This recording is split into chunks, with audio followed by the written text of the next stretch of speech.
रमज़ान में अपनी training start की मैराथन, और मुझे यकीन था कि मैं अल्हम्दुलिल्लाह अपनी पोजीशन लूँगी। मैंने अपने स्टार्ट में बहुत अच्छा किया, स्लो ऐसे स्प्रिंट पे गई। मुझे यकीन था कि इंशाल्लाह मैं जीतूँगी। अपने इस इदारे का, अपने कोचेज़ का शुक्र अदा करती हूँ कि उन्होंने मुझे इतना काबिल समझा, मुझे लेके आ गया है। मैं 6 साल की हूँ। मैंने इस रेस में हिस्सा लिया है। मेरे बाबा ने मुझे मोटिवेट किया है और मैं फ़र्स्ट आई हूँ।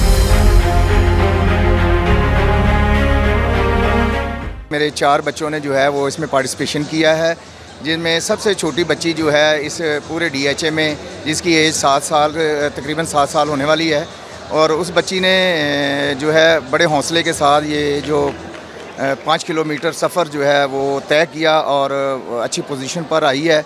ये मेरे लिए बहुत बड़ा एजाज़ है। अल्हम्दुलिल्लाह मैं बहुत खुशी हुई है।